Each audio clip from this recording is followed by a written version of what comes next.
el libro de San Mateo, capítulo 7, verso 21 al verso 23, encontramos el secreto para tener entrada libre al reino de los cielos.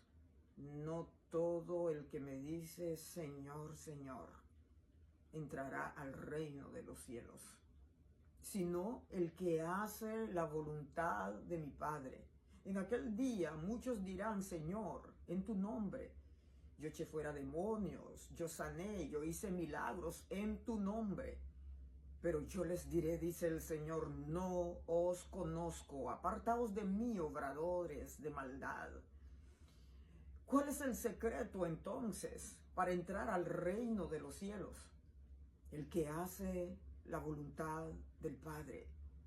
Es muy importante que todo cristiano, que todo hijo de Dios, antes de emprender una misión, un proyecto, que ore, que ayune, que en el silencio de Dios, de corazón a corazón, le pregunte a Dios si Él está en ese asunto. Es muy necesario hacer la voluntad de Dios, porque ¿de qué sirve que uno haga tantas cosas, tantas exhibiciones por las redes sociales y no esté aprobado por Dios? Este camino requiere mucha humildad y mucho sometimiento a Dios. Por eso David, cuando iba a pelear, David era un hombre de guerra. Él fue entrenado entre leones, tigres, cuando cuidaba las ovejas de su padre. David era un hombre de guerra que peleó muchas guerras para darle la ganancia a Israel y para la gloria de Dios. Pero él le preguntaba a Dios, ¿subiré a pelear en contra de los filisteos? Porque él sabía que si Dios lo respaldaba, la victoria estaba ganada. Nunca hagamos cosas sin la presencia, sin la dirección de Dios. Es su voluntad lo que vale, por muy hermoso que se vea un proyecto. Hay que ir en el silencio, no preguntarle a gente, no preguntarle a nadie. Hay que meterse en el silicio de Dios, en el tabernáculo de Jehová. No vociferarlo, sino de corazón a corazón, para que el enemigo no nos traiga una señal de engaño. Es necesario hacer la voluntad de Dios, y generalmente la voluntad de Dios no se parece a la lógica humana. Es necesario que, aunque parezca que está escrito en renglones torcidos, es necesario ir por allí, porque por allí te espera la gloria de Dios. Muchos en aquel día dirán, en tu nombre yo eché fuera demonios, yo hice milagros, yo fui a países y prediqué y se salvaron vidas, pero Dios no los mandó. ¿Por qué? Porque lo hicieron en el nombre de Cristo. Ellos dicen, en tu nombre yo eché demonios.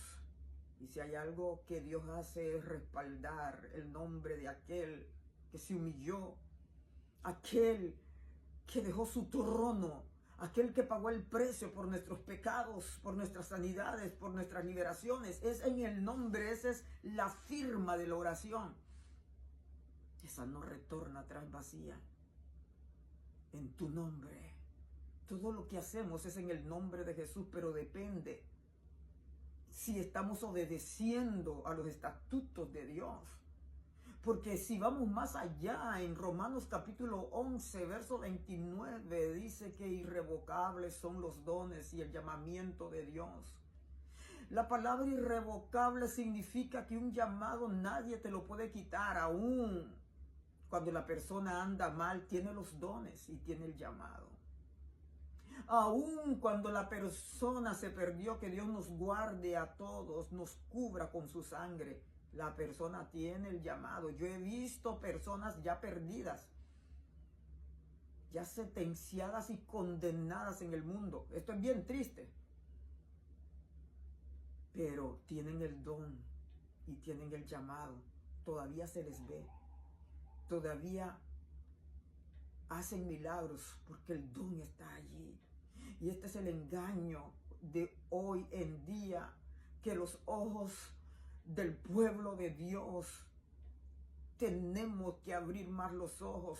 Los ojos del discernimiento tienen que ser abiertos para distinguir, no para rechazar a personas, sino para los que todavía tienen esperanza, orar por ellos. Y para nosotros guardarnos de este hongo maligno que se está diseminando en el mundo con la falsa profecía, los falsos milagros, falso todo. Son pocos los que me hallan, dice el Señor. Es necesario que nos metamos más con Dios. Es necesario que oremos más para que Dios nos enseñe qué es lo que estamos nosotros siguiendo. Si es a Cristo o son en la desesperación buscando milagros. Esta gente son expertos en milagros. Las gentes que se han apartado de Dios, con eso es que atraen al pueblo de Dios, porque atrás va la monetización, el dinero, la avaricia. Si hay algo que le agrada a Dios, dice que Él se goza cuando un pecador se arrepiente. Uno, hay gozo en los cielos. Él no dice que hay gozo cuando hay milagros. Y te lo voy a comprobar con la Biblia. Aquí en el libro de San Lucas, capítulo 10, 20, dice: no os regocijéis que los espíritus se os sujetan, sino regocijaos que vuestro nombre esté escrito en los cielos. Lucas, capítulo 10, verso 20. La mayor alegría con temor reverente que tenemos que tener es cuidar nuestra salvación con temor y temblor, y que nuestro nombre no se borre del libro de la vida, porque lo dice el libro de Apocalipsis capítulo 22, que el que le quitare o le añadiere a esta palabra, su nombre será borrado del libro de la vida. La salvación se pierde. Y es algo que tenemos que tener cuidado en cómo caminamos, cómo nosotros nos conducimos en la vida, en este mundo espiritual, en lo que queremos absorber y nutrirnos. Tiene que pasar por el sedazo de Dios. Tiene que pasar por la examinación y la lupa de Dios. ¿Qué es lo que yo me voy a comer? Porque si estoy cerca a los pies del Maestro, Él me va a indicar qué es lo que viene de Él y qué es lo que no viene de Él. Por eso muchos andan engañando por ahí al pueblo de Dios.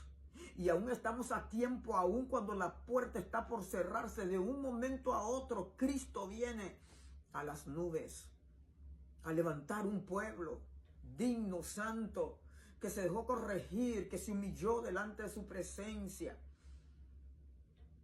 Muy pronto Cristo viene. En ese día, ¿verdad? En el libro de Mateo 7:19, habla que los 70 volvieron con gozo y venían contentos. Es un gozo que los demonios se sometan. Eso es un gozo, pero no puede ser el mayor gozo que la salvación. Porque muchos, hasta el diablo y los brujos y hechiceros, hacen milagros. Esa no es la evidencia de la salvación y de un siervo que está haciendo la voluntad de Dios. Ellos vinieron gozosos, pero Cristo le dijo: yo vi a Satanás descender del cielo como un rayo. Y el que lea entienda que si Satanás estaba lleno de dones, de talentos, y estaba en el mismo cielo, de allá fue derribado. Cuanto más cualquiera de nosotros, Dios nos libre y Dios nos cubra con su sangre.